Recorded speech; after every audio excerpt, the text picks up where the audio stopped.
Hello, I'm Marcus V. Calvert, and welcome to Tales Unlimited, the disturbing thought of the day.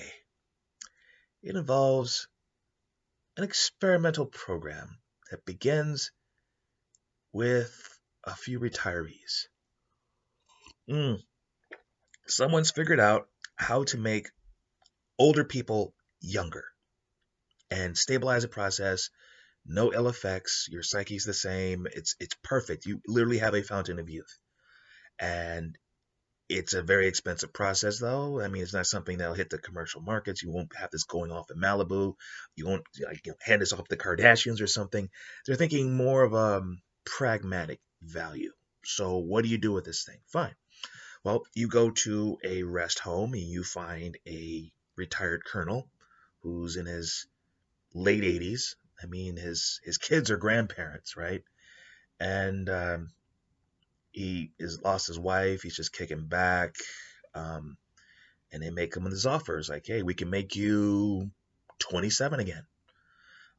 Fake your death, or you can simply just disappear. Your call.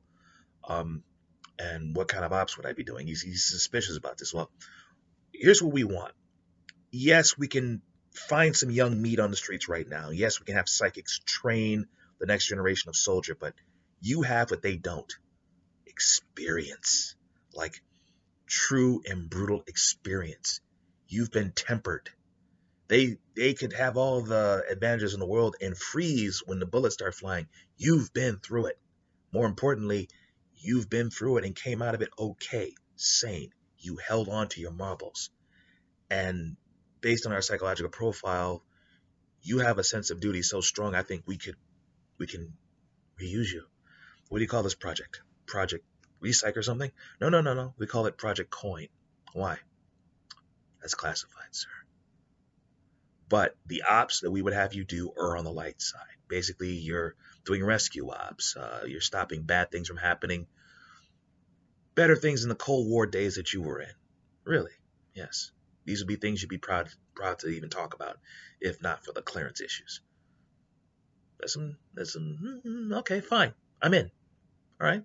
So they make him younger. And maybe this was a guy with superpowers, because this could be in a superhero world, right? So this guy goes off and he runs off and he even says he's the grandson of the military-esque superhero guy he used to be. And he fights the good fight and it's all good. Now they call it Project Coin because there's the darker side of that coin, where they might find a prisoner, a lifer in like Leavenworth or something. Soldier, loyal, got screwed by his country, but had it coming too. He has experience too. He has character too. He's a survivor too. Has perspective too. And they make them the same offer. And he's like, wait a minute, you're not just going to drag me out of my cell and put a bomb in my spine? No, this has to be voluntary.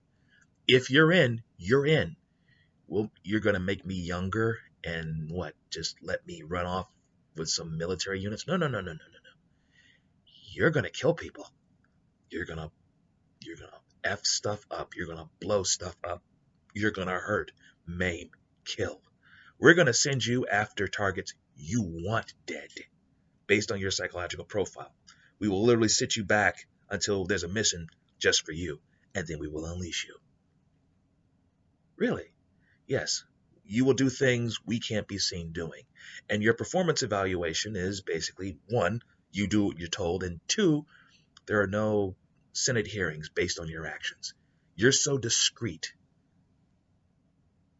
In, out, boom, dead, bloody, gone. What do you say?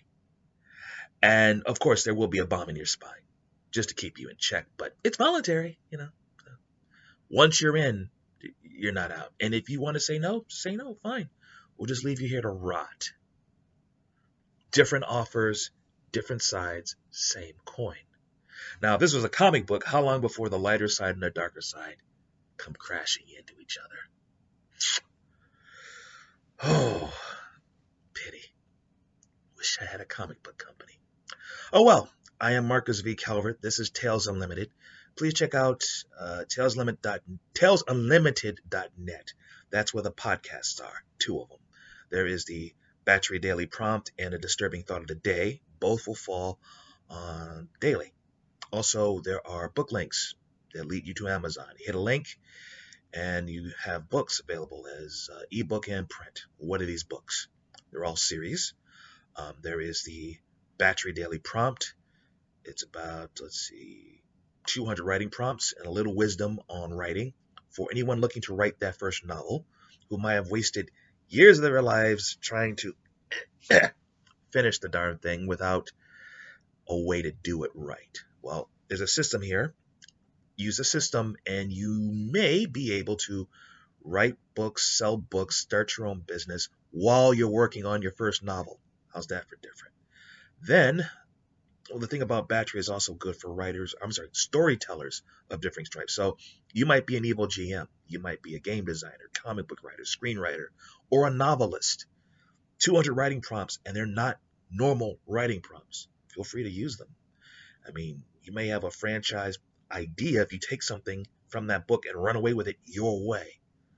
Also, there are anthologies, 2 of them. Think New School Twilight Zone. 25 stories to a book. The themes are unheroic, unlikely heroes saving the day, like a modern-day doppelganger story. This dude's selling insurance. He gets a knock on the door, and on the other side is an exact copy of him. And this exact copy of him is looking to kill him, take over his life, and go on a proper killing spree. And the only person who can stop him is the original. But he sells insurance. That's an unlikely hero, yeah? And then there's the Book of Schemes. Diabolical, twisted, silly. In this case, Old Wise Man, I'm rather proud of. What if you had a series of events involving a reporter, a necromancer, and literally the old wise man on the mountain who comes down and opens up his own strip joint. And when the smoke clears, you have a zombie ninja tale. That's all I'm going to say. Then there is the iVillain series. Think Sin City with superpowers. Supervillain fiction. It takes place in a fictional city called Pillar City, superhuman crime capital of the world. And in this spot is a guy named Benjamin Clyde, gentleman fixer, dude in a suit. Last year, when they helped wipe out the heroes, when all the bad guys jumped on the heroes and basically exterminated all but less than 1%, he helped. He is a bad guy. And his strength is this small horde of mercenaries, elite, handpicked. Either they're the best at what they do, they have really cool superpowers, or both. And he sends them all over the world to do whatever needs to be done. Clients are good guys, bad guys, private citizens, demons, the Vatican. They all use him to basically make things go away, solve problems. Until one night, a deal goes bad. And when the smoke clears, he's forced to give up his multi-billion-dollar empire, down to his cash, the clothes on his back, all of his mercs, he has to fire them. And then on top of that, he has to fight crime in Pillar City, which makes Gotham look like Mayberry.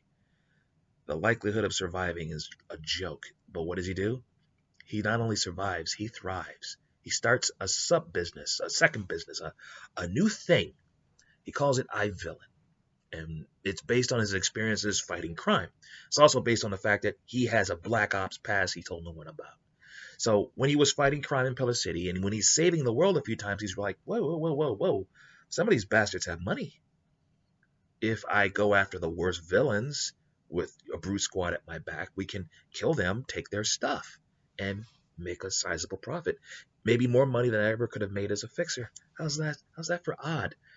I can take over the hero business my way. Well, that's Tales Unlimited. I'm Marcus V. Calvert. I'll see you tomorrow.